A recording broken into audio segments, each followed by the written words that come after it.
오늘은 갈라디아서 강의 마지막 시간입니다. 그동안 저희는 갈라디아서에 담겨 있는 여러 진리들을 살펴봤습니다. 그리고 그 진리를 토대로 해서 저희가 어떻게 살아가야 하는지에 대해서도 어느 정도 알게 되었습니다. 근데 이 가운데서 갈라디아서의 핵심은 다름 아닌 우리의 구원과 관련된 것에 있었습니다.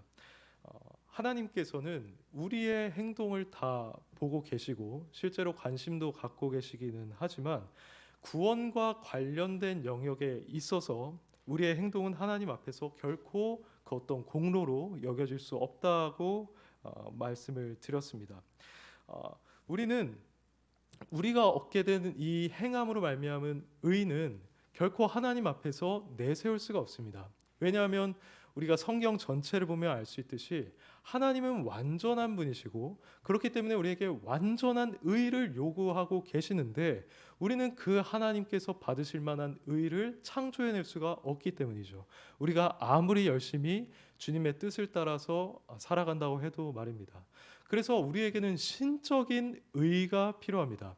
그 완전하신 하나님의 기준을 만족시킬 수 있는 신적인 의가 필요한데 그 의는 오직 예수 그리스도로부터만 우리가 얻을 수 있기 때문에 우리에게는 믿음이 필요하다라고 하는 것이 갈라디아서 말씀의 핵심이었습니다. 그 외에도 갈라디아서는 거듭난 성도의 삶에 대해서 말을 하고 있고요. 거듭난 성도는 아브라함의 후손으로서 언젠가 영원한 하나님 나라를 유업으로 이어받는다는 점도 강조해 왔었습니다.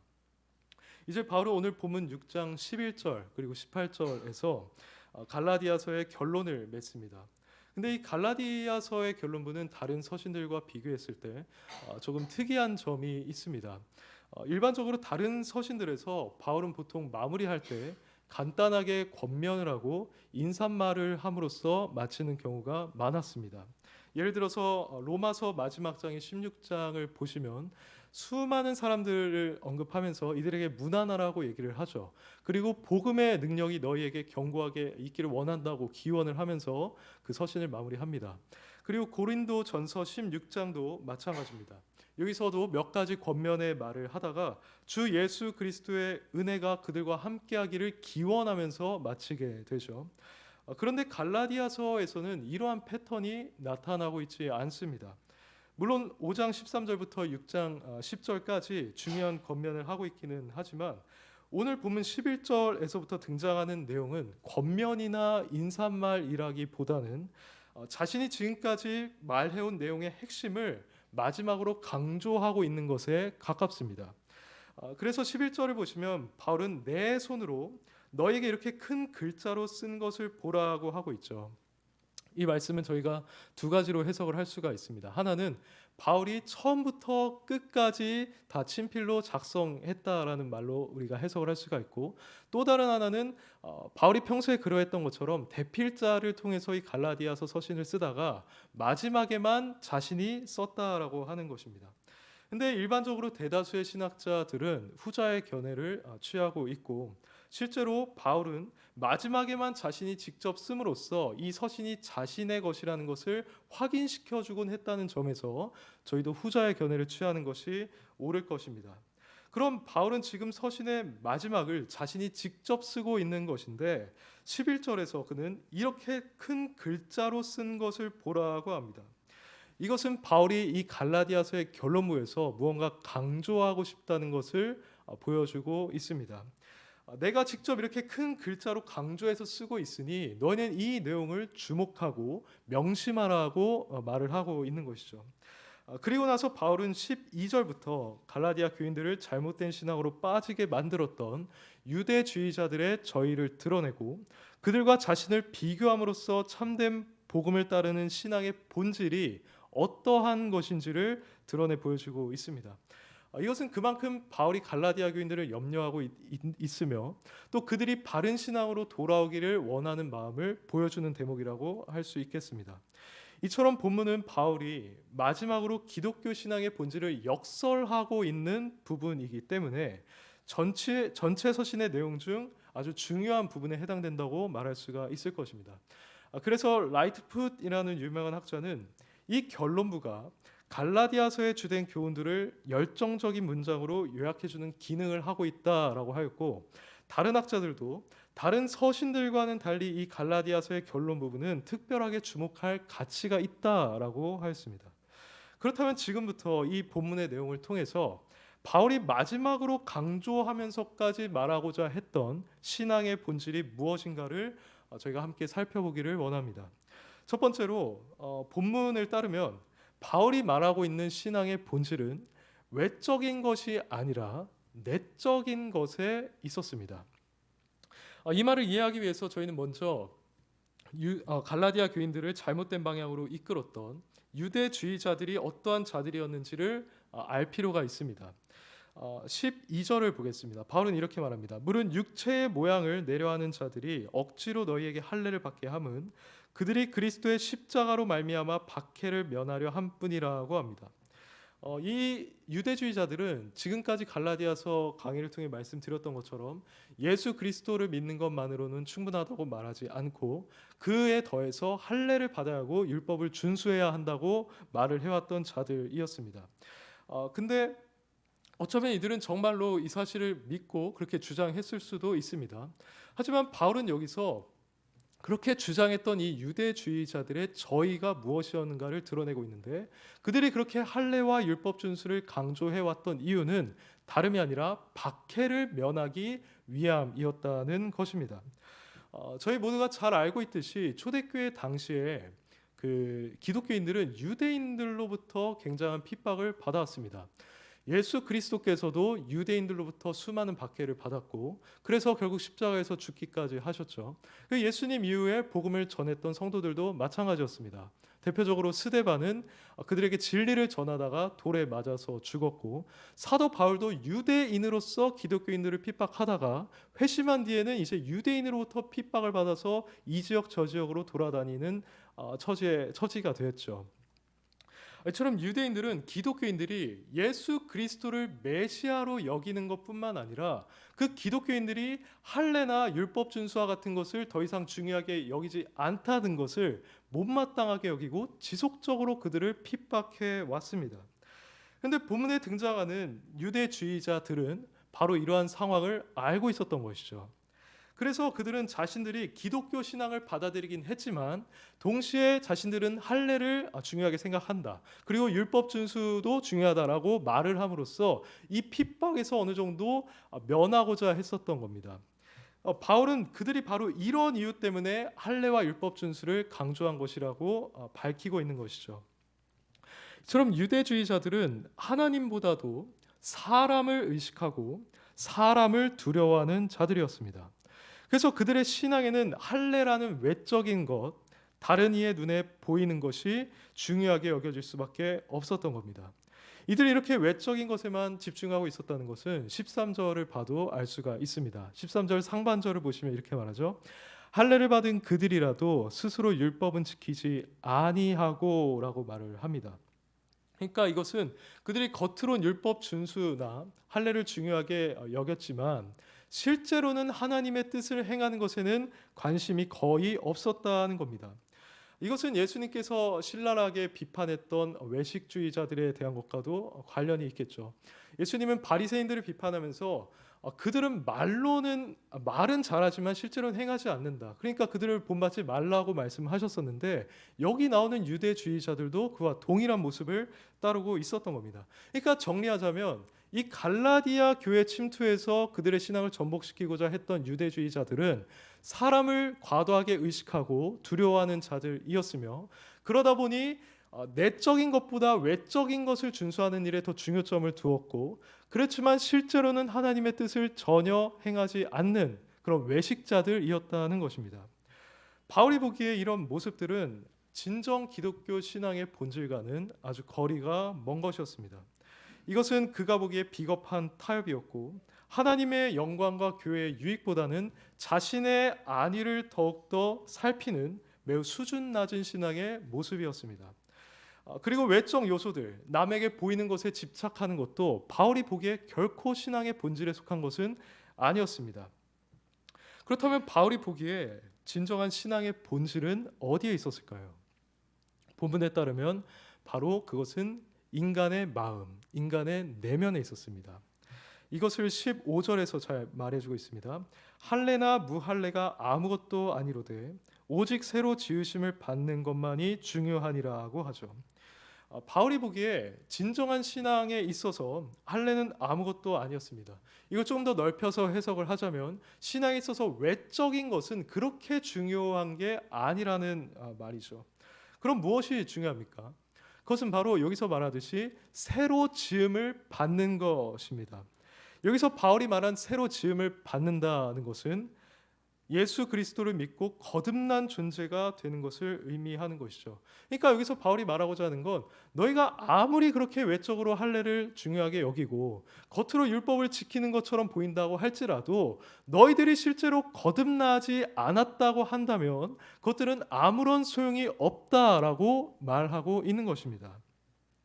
바울은 다른 곳에서도 이 사실을 말한 바 있죠. 고린도후서 5장 17절을 보면 그런즉 누구든지 그리스도 안에 있으면 새로운 피조물이라 이전 것은 지나갔으니 보라 새 것이 되었도다라고 하였습니다. 여기서 새로운 피조물로 번역된 헬라어는 카인의 크티시스입니다. 그러니까 카인의 새로운 크티시스, 피조물이라는 말이죠.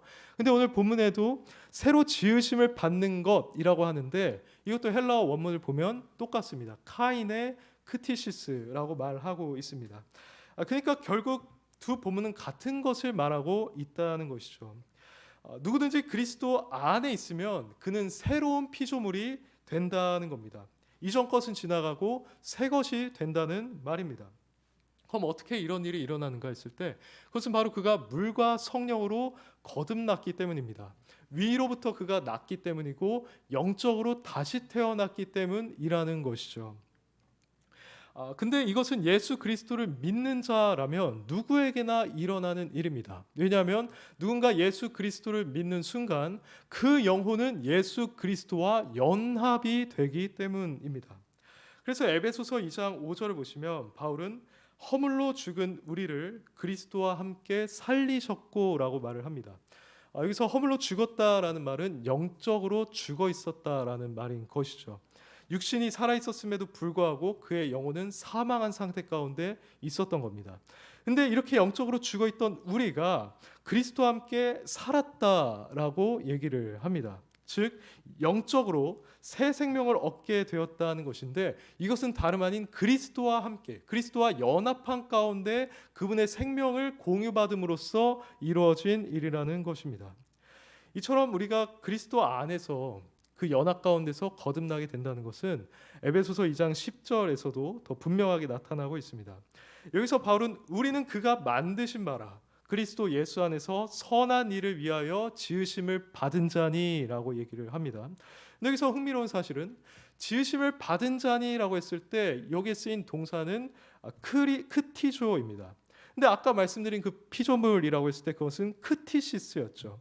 근데 이 크티시스가 바로 크티조라는 동사에서 유래된 명사인 겁니다. 결국 여기서도 바울은 동일한 것을 말하고 있는 것입니다. 예수 그리스도를 믿는 자는 새로운 피조물이 되는데 이것은 그리스도 예수 안에서 우리가 그분을 믿을 때 그분과 연합한 상태에서 이루어지는 일이라는 말인 것입니다. 바울은 본문에서 바로 이것이 중요하다라고 얘기를 합니다. 새로 지음을 받는 것만이 중요합니다. 외적으로 무언가를 우리가 열심히 행하는 것보다 그 전에 먼저 우리의 영혼이 새로워지는 것이 훨씬 더 중요하다는 것이죠. 바울은 사실 갈라디아서에서 계속해서 이것을 강조해 왔습니다. 2장 20절을 보면 내가 그리스도와 함께 십자가에 못 박혔나니 그런즉 이제는 내가 사는 것이 아니요 오직 내 안에 그리스도께서 사시는 것이라고 말을 했었죠. 그리고 3장 27절에서는 누구든지 그리스도와 합하기 위하여 세례를 받은 자는 그리스도로 옷 입었느니라고 하였습니다. 또 4장 29절에서는 이 그리스도인들이 성령을 따라 난 자다라고 표현을 하고 있으며 5장에서는 성령을 따라 행하라고 반복해서 말함으로써 이들이 성령을 가지고 있는 자임을 전제로 하고 있죠. 오늘 이 결론부에서 갈라디아서의 핵심이 요약되고 있다고 말하는 이유가 바로 여기에 있는 것입니다. 바울은 갈라디아서를 기록하는 내내 성령님에 대해서 언급해 왔고 성도가 거듭나는 것에 대하여 언급해 왔습니다. 그리고 이 결론부에서도 이것을 언급함으로써 우리는 새로 지으심을 받는 것, 그래서 성령을 받아서 그것을 따라 행하는 것이 이 신앙생활에 있어서 중요하다는 것을 강조하고 있는 것입니다. 실제로 우리에겐 이것이 중요합니다. 이것이 우리 신앙의 근본이요 또 본질이라고 할 수 있습니다. 우리는 무언가 신앙생활을 열심히 하기 전에 먼저 우리의 마음이 변화가 되었는가, 나는 과연 거듭난 심령을 소유하고 있는가를 확인해 보아야만 합니다. 우리가 거듭나지 않고서도 얼마든지 이런 외적인 종교 생활을 할 수가 있습니다. 우리는 예배를 드릴 수가 있고 기도할 수가 있고 말씀을 읽을 수 있고 선한 일을 하거나 교회에 헌신할 수가 있습니다. 하지만 사실 우리가 거듭나지 않았다면 이러한 일들을 아무리 열심히 한다 할지라도 바울의 표현에 따르면 결국 아무것도 아니라는 것이죠. 우리는 먼저 새로 지으심을 받아야 합니다. 우리는 물과 성령으로 거듭나야 하고 새 마음과 새 영혼을 지닌 자들이 되어야 합니다. 그리고 외적인 할례가 아니라 내적인 할례를 받은 자들이 되어야만 합니다. 로마서 2장을 보면 이런 말씀이 있습니다. 무릇 표면적 유대인이 유대인이 아니라 그리고 표면적 할례가 할례가 아니라 오직 이면적 유대인이 유대인이며 할례는 마음에 할지니 영에 있고 율법 조문에 있지 아니한 것이라고 하였습니다. 여기서 바울은 정확하게 동일한 것을 말하고 있는 것이죠. 누군가 할례 받은 하나님의 언약 백성, 즉 그리스도인이 되기 위해서는 겉으로 할례를 받을 필요가 없고 그의 내면의 할례를 받을 필요가 있다라는 것입니다. 사랑하는 성도 여러분, 이것이 신앙의 본질이라고 바울은 말하고 있습니다. 우리는 먼저 마음이 변해야 합니다. 외적인 모습보다 우리의 마음이 어떠한가가 훨씬 더 중요합니다. 이러한 거듭난 마음, 할례 받은 마음을 지니고 있는 자는 기쁨으로 주님의 뜻에 순종하게 되겠죠. 이 유대주의자들은 외적으로 할례를 받은 자들이었지만 실제로는 하나님의 뜻을 행하지 않는 자들이었습니다. 하지만 누군가 마음의 할례를 받아서 거듭난 성도가 된다라고 한다면 그는 기쁨으로 주님의 뜻을 따르게 되겠죠. 우리는 과연 어떤 마음을 가지고 있습니까? 우리가 외적인 신앙생활을 논하기 이전에 우리는 정말 하나님을 사랑하는 마음을 갖고 있습니까? 우리는 새로운 피조물이 되었다. 이전 것은 지나가고 나의 마음은 이제 새 것이 되었다라고 고백할 수 있습니까? 우리가 진정한 신앙생활을 하기 전에 먼저 이것을 확인해 보아야만 할 것입니다. 우리가 진실로 거듭나고 새로 지음을 받은 존재라면 우리는 이 유대주의자들처럼 다른 사람을 의식하면서 외적으로 그럴듯한 신앙생활을 하는 것에 만족하지는 못할 것입니다. 오히려 우리 안에 있는 성령을 따라서 영과 진리로 예배하기를 원할 것이고 성령을 따라서 기도할 것이고 빌립보서 3장 3절의 표현처럼 하나님의 성령으로 봉사하는 자들이 될 것입니다. 바울이 말하는 신앙의 본질이 바로 이것입니다. 그리고 두 번째로 바울이 본문에서 말하고 있는 또 다른 신앙의 본질은 무엇인가 하면 오직 예수 그리스도의 십자가만을 자랑하는 것입니다. 이것은 13절에 나와 있습니다. 할례를 받은 그들이라도 스스로 율법은 지키지 아니하고 너에게 할례를 받게 하려 하는 것은 그들이 너희의 육체로 자랑하려 함이라고 한 뒤에 그러나 내게는 우리 주 예수 그리스도의 십자가 외에 결코 자랑할 것이 없으니라고 말을 합니다. 먼저 13절에서 우리는 이 유대주의자들이 어떤 자들이었는지를 더 알아갈 수가 있는데요. 그들은 육체의 그 핍박을 면하기 위해서 할례와 율법 준수를 주장했던 자들이었습니다. 근데 더 나아가서 바울이 말하고 있는 것은 그들이 갈라디아 교인들의 육체로 자랑하기 위해서 할례를 주장했다라고 말을 하고 있죠. 이것은 무슨 말입니까? 곧 그들은 갈라디아 교인들이 할례를 받게 함으로써 자신들과 동일한 교리를 따르는 자들이 많다는 것을 자랑하기 위해서 그렇게 했다는 것입니다. 그들의 입장에서는 할례를 받은 자들이 많으면 많을수록 좋았겠죠. 왜냐하면 그런 자들이 늘어날수록 그들이 주장하는 교리는 힘을 얻게 될 것이고 그들은 자신을 추종하는 자들이 이만큼 많다라고 얘기를 하면서 자신의 세력을 과시할 수 있었을 것이기 때문입니다. 그러니까 그들은 결국 갈라디아 교인들을 통해서 자신들의 사사로운 명예와 권력, 욕구를 만족시키고자 했던 것이죠. 바울은 여기서 이러한 유대주의자들의 저희를 드러내면서 참된 복음의 진리를 따르는 자신은 그들과 어떻게 다른지를 말해주고 있습니다. 그것은 14절에서 나온 바이죠. 그는 오직 주 예수 그리스도의 십자가만을 자랑한다고 하였습니다. 유대주의자들은 자신들의 교리를 따르는 개종자들을 얻어서 그것으로 인해서 자랑하려고 했지만 바울은 그런 것에는 관심이 없고 오직 예수 그리스도의 십자가만을 자랑하려고 했다는 말인 것이죠. 그렇다면 왜 이 바울은 예수 그리스도의 십자가만을 자랑하는 자가 되었을까요? 그는 본래 열심 있는 유대인으로서 기독교인들을 핍박하는 일에 앞장섰던 인물이었습니다. 앞서 말씀드린 스데반이 죽을 때에도 스데반을 돌로 치는 자들이 사울에게 옷을 맡겨 주었죠. 그리고 사도행전 말씀에 따르면 사울은 그가 죽임당하는 것을 마땅히 여겼다라고 얘기를 합니다. 그리고 사도행전 8장을 보시면 사울이 교회를 잔멸할 때 각 집에 들어가 남녀를 끌어다가 옥에 넘기니라고 합니다. 여기서 잔멸했다라고 번역된 동사는 파멸시키다, 파괴하다라는 동사입니다. 그리고 이것은 멧돼지가 담을 넘고 들어가서 개걸스럽게 뜯어먹고 황폐하게 하는 것을 표현하는 데도 사용된 동사인데 그만큼 이 바울은 회심하기 전에 주님의 교회를 핍박하고 파괴시키는 일에 아주 진심이었다는 말입니다. 근데 이런 바울이 어떻게 되었습니까? 위협과 살기가 등등하여 다메섹으로 가던 중에 그는 예수 그리스도를 만났습니다. 빛이 비추었고 그는 엎드러지게 되었죠. 그때 예수님께서 하신 말씀이 사울아 사울아 내가 어찌하여 나를 핍박하느냐 나는 내가 박해하는 예수라고 하셨습니다. 그 뒤에 바울은 일종의 회심의 사건을 경험하였고 새 사람이 되었습니다. 그래서 그는 구원받은 자가 되었고 모든 죄의 용서를 받은 자가 되었습니다. 그의 입장에 있어서 이것은 엄청난 사건이었습니다. 그는 엄청난 죄를 지었기 때문이죠. 그는 예수 그리스도께서 사랑하셔서 구원하신 자를 죽이는데 앞장섰던 자였습니다. 그리고 어떻게 보면 예수 그리스도의 신부라고도 할 수 있는 교회를 핍박하는데도 아주 열심을 냈던 자였습니다. 만약 성도님들이 이런 죄를 지은 자 장본인이라고 한다면 그 죄가 얼마나 두렵게 느껴지겠습니까? 바울은 자신이 추악한 죄인이라는 것을 알았습니다. 그리고 그것이 얼마나 끔찍한 죄였는지도 충분하게 인식하고 있었습니다. 그래서 바울은 회심한 이후에도 자신이 지었던 그 죄에 대한 인식을 항상 가지고 있었습니다. 고린도전서 15장 9절을 보시면 이렇게 말하죠. 나는 사도 중에 가장 작은 자라.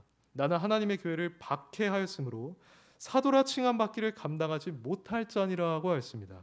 그리고 디모데전서 1장 13절 이하에서는 내가 전에는 비방자요 박해자요 폭행자였으나 도리어 긍휼을 입은 것은 내가 믿지 아니할 때 알지 못하고 행하였음이라고 하고 죄인 중에 내가 괴순이라고 얘기를 합니다.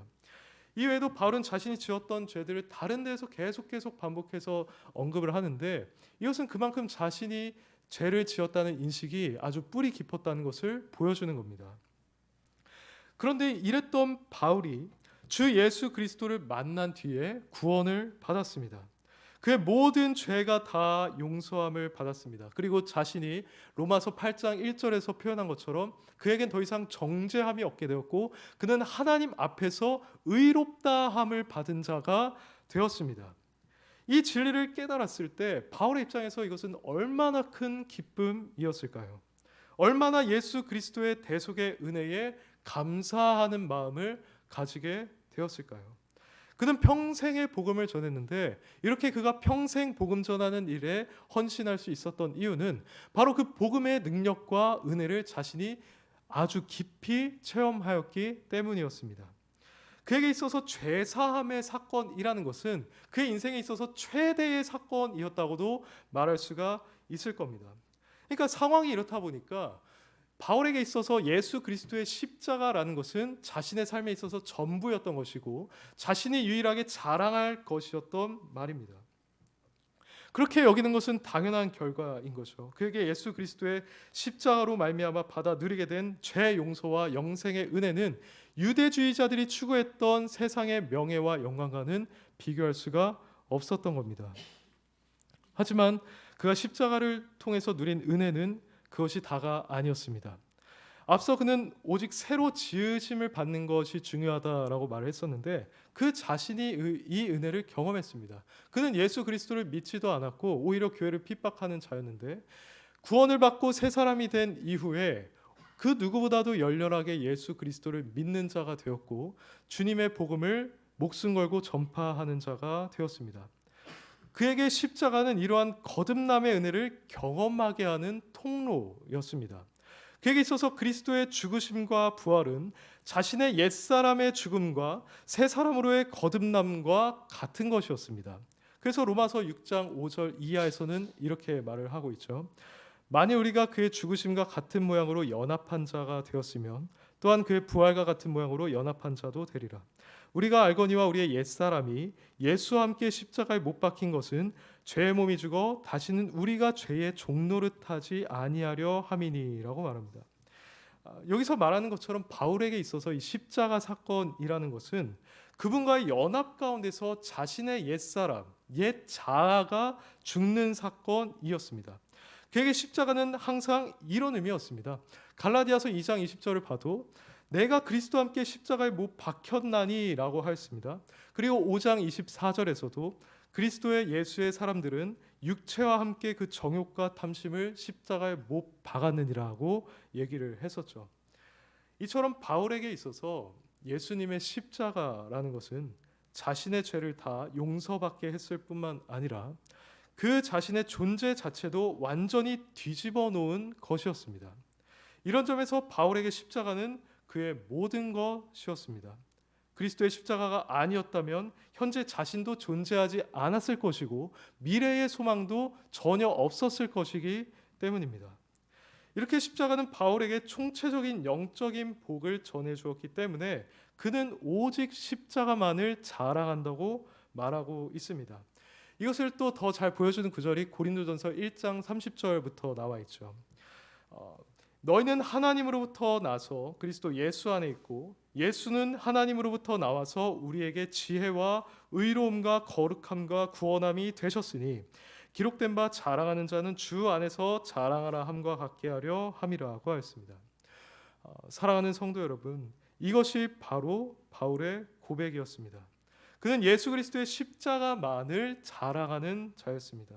그리고 오늘 본문을 통해서 이렇게 예수 그리스도를 자신의 전부로 받아들이고 모든 영적인 복이 그분으로부터 주어지는 것을 믿으며 그분의 십자가만을 자랑하는 것이 바로 신앙의 본질이라는 것을 말해주고 있습니다. 이 역시 갈라디아서 전체에 걸쳐서 바울이 그토록 강조해 왔던 진리였죠. 유대인들은 어땠습니까? 그들은 13절에서 말하고 있는 것처럼 자신의 명예와 권력을 자랑하는 자들이기도 했지만 그들의 구원에 있어서 자신의 행위를 내세우고 자랑하는 자들이기도 했습니다. 그들은 자신들이 할례를 받았던 것을 자랑했습니다. 그리고 외적으로나마 율법을 준수하는 것을 자랑하였습니다. 하지만 바울은 이러한 모든 그들의 주장들을 다 배격하였습니다. 바울에게 있어서 그리스도 외에 다른 것이 더해졌다면 그것은 그리스도의 십자가를 헛되게 만드는 것이었죠. 그래서 만일 의롭게 되는 것이 율법으로 말미암으면 그리스도께서 헛되이 죽으셨느니라고 하였습니다. 그리고 율법 안에서 의롭다함을 받으려 하는 자는 그리스도에게서 끊어진 자이고 율법 하나님의 은혜에서 떨어진 자다라고 얘기를 했죠. 그러니까 우리가 받은 은혜들을 고려했을 때뿐만 아니라 우리가 하나님 앞에 서서 구원받은 자로 여겨지기 위해서라도 우리는 그리스도만을 그 앞에 내세우고 자랑하는 자들이 되어야만 한다는 것입니다. 사실 이것이 서론에서 말씀드렸듯이 갈라디아서에서 가장 중요한 교리였다고 해도 과언이 아닙니다. 그래서 바울은 빌립보서 3장 3절에서 이렇게 말했죠. 하나님의 성령으로 봉사하며 그리스도 예수로 자랑하고 육신을 신뢰하지 않는 우리가 바로 할례파다라고 얘기를 하였습니다. 그리고 나서 자신이 율법적으로 봤을 땐 완벽한 자였지만 예수 그리스도의 공로와 은혜 앞에서 그 모든 것을 해로 여기고 배설물로 여긴다고 하였죠. 바로 이러한 것들이 신앙의 본질일진데 우리는 과연 어떻습니까? 우리는 과연 예수 그리스도의 십자가 그것만을 자랑스럽게 여기고 그것으로부터 나의 모든 영적인 복이 주어지며 오직 그 십자가만이 나를 하나님 앞에서 온전히 서게 할 수 있다는 것을 믿고 충분히 인식하고 있습니까? 성도님들의 자랑은 무엇입니까? 성도님들의 가지고 있는 돈입니까? 지위입니까? 명예입니까? 재능입니까? 그런 것들은 물론 필요한 것이긴 하죠. 그리고 우리는 그것으로 말미암아 어느 정도 좋은 기분을 느낄 수는 있습니다. 하지만 결정적인 의미에서 그것은 우리의 자랑이 될 수 없고 돼서도 안 되는 것입니다. 우리의 자랑은 오직 주 예수 그리스도이십니다. 바울이 고백한 것처럼 그분이 우리의 의로움이요 거룩함이요 구원함이요 지혜가 되어 주셨습니다. 우리는 그분을 믿고 그분과 연합함으로써 우리는 이제 하나님 앞에서 의롭다함을 받을 수 있는 자들이 되었습니다. 우리가 예수 그리스도를 믿는 순간 우리의 죄는 그분에게로 전가되었고 그분의 의가 우리에게 전가됨으로써 우리는 이 완벽한 신적인 의를 소유하게 되었고 그래서 하나님 앞에 담대히 나아갈 수가 있습니다. 이 의가 없으면 우리는 결코 하나님 앞에 용납받을 수가 없는 것이고 우리의 죄로 인해서 하나님의 그 영원한 심판을 피할 도리가 전혀 없는 것입니다. 근데 예수 그리스도께서 우리를 사랑하셔서 십자가에서 하나님의 진노와 모든 심판을 받으심으로 말미암아 우리에게 이 의가 주어질 수 있는 길이 열렸다는 것입니다. 근데 여기서 끝나지 않았습니다. 우리는 그분과 연합을 하게 되었고 우리는 주님께서 십자가에서 죽으실 때 함께 죽은 자들이 되었습니다. 물론 시간적으로는 차이가 있지만 예수 그리스도는 택한 자들과 함께 죽으셨습니다. 그리고 우리가 회심하는 가운데 그 우리의 자아가 죽는 사건이 그 가운데서 실제적으로 일어나게 되는 것이죠. 이제 더 이상 우리 안에는 옛사람이 있지 않습니다. 우리 안에 이제 예수 그리스도께서 거하고 계십니다. 그리고 성령님께서 우리 안에 오셔서 하나님을 아바 아버지라 부르게 하시고 우리를 의의 길로 인도하여 주십니다. 더 나아가서 이렇게 우리가 살다가 보면은 언젠가 하나님 앞에 서서 이제 너는 내 자녀라, 너는 의인이라 하면서 영원한 천국에 들어가게 되겠죠.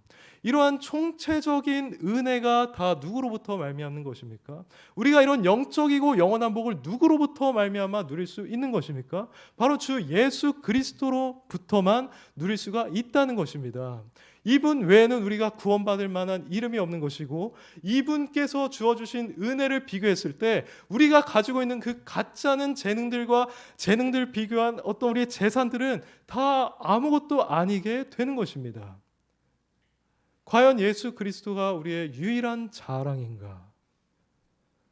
난 남들 앞에서 예수 그리스도만을 자랑하고 있는가? 이것을 우리는 점검해 보아야만 합니다. 바울은 이것이 바로 신앙의 본질임을 오늘 본문을 통해서 우리에게 말해주고 있는 것입니다. 찰스 스펄전은 회심한 뒤에 그것이 너무나 감격스러워서 이 은혜를 베풀어 주신 그리스도의 은혜가 너무나 감사해서 자신의 자서전에 이렇게 썼습니다. 제 등에서 짐이 굴러 떨어졌을 때 저는 정말로 용서받았습니다. 예수 그리스도는 저의 것입니다 라고 처음 고백했던 날 그리스도께서 정말로 저의 것이 되셨습니다. 제가 청년의 경건으로 이른 새벽 성소에 오를 때 부르는 노래마다 정말로 하나의 시편이었습니다. 제가 기도할 때 허투루 내뱉는 기도가 한마디도 없었습니다. 그때 저의 구주 그리스도를 얼마나 사랑했는지요. 그분을 위해서라면 제가 가진 전부라도 드렸을 테지요. 저는 어렸지만 외치고 싶었습니다. 사방의 죄인들에게 말하리라. 내가 찾은 아주 귀한 구주를 이라고 했습니다. 이 일이 있은 지 몇 년 후에 스펄전은 자신을 주님의 영광을 위해 드리겠다고 결심하면서 그러니까 자신을 산 제사로 드리겠다고 결심하면서 주님 사이에 하나의 어떤 각서를 쓰고 거기에 서명까지 하였습니다. 저는 이것이 진정 예수 그리스도의 십자가를 자신의 유일한 자랑으로 여기며 그분이 자신의 모든 것 되심을 고백하는 아주 좋은 예라고 생각을 합니다. 저희 모두가 스펄전처럼 예수 그리스도로부터 받은 은혜에 깊이 감격하여서 이와 같이 아름다운 고백을 주님께 올려드릴 수 있기를 소망합니다. 이렇게 예수 그리스도로부터 말미암은 은혜를 깨닫는 자는 어떻게 되는가 했을 때 그것이 14절 하반절에 나와 있습니다. 십자가 외에 결코 자랑할 것이 없으니 그리스도로 말미암아 세상이 나를 대하여 십자가에 못 박히고 내가 또한 세상을 대하여 그러하니라 하고 말을 하죠. 예수 그리스도를 자신의 유일한 자랑으로 여기는 자는 세상에 대하여 못 박히게 되고 세상도 자신에 대하여 못 박히게 됩니다. 이 말은 무슨 말이냐면 결국 이 세상이 더 이상 자신에게 매력적으로 보이지 않는다는 말인 것이고, 이 세상이 봤을 때도 나 자신이 이 세상과 전혀 어울리지 않는 자로, 이 세상이 보기에 아주 낯선 자로 여겨지게 된다는 것입니다. 그것은 그가 예수님만을 사랑하게 되었고 진정한 가치 있는 것이 무엇인지를 깨닫게 된 결과입니다. 그러니 그는 더 이상 세상과 같이 살아갈 수가 없게 되는 것이죠. 예수 그리스도께서 요한복음에서 마지막에 무엇이라고 말씀하셨습니까? 내가 세상에 속하지 아니함 같이 저들도 세상에 속하지 아니하였습니다라고 했습니다. 그리고 제자들에게 말씀하시기를 세상이 너희를 미워하면 그 전에 먼저 나를 미워한 것을 알라고 하셨죠. 그리고 예수님께서 세상의 빛이신 것처럼 우리도 세상의 빛이라고 하셨습니다. 우리가 빛이라고 한다면 우리가 그들 가운데 들어갔을 때 우리는 구별되는 존재로 나타날 수밖에 없습니다. 어둠 가운데 빛이 들어가게 되면 그 즉시 눈에 띄는 것과 마찬가지로요. 우리는 그만한 구별된 삶을 살아가고 있는지, 그만한 거룩한 삶을 살아가고 있는지를 항상 확인해 보아야 합니다. 물론 우리도 연약한 존재이기 때문에 때로는 세상을 따라서 살아가는 모습이 있을 수는 있죠. 하지만 바울이 오늘 이 본문을 통해서 우리에게 말하고자 하는 것은 진정으로 신앙의 본질이 무엇인지를 알고 그것을 붙잡음으로써 예수 그리스도를 자신의 유일한 자랑으로 삼는 자는 반드시 세상이 그에 대해 못 박히게 되어 있고 세상이 보기에도 그 사람이 못 박힌 마치 죽은 자처럼 된다는 말입니다. 바울은 이것이 우리가 따라야 할 길이라는 것을 갈라디아서 결론부를 통해서 말해주고 있습니다. 이제 말씀을 맺겠습니다.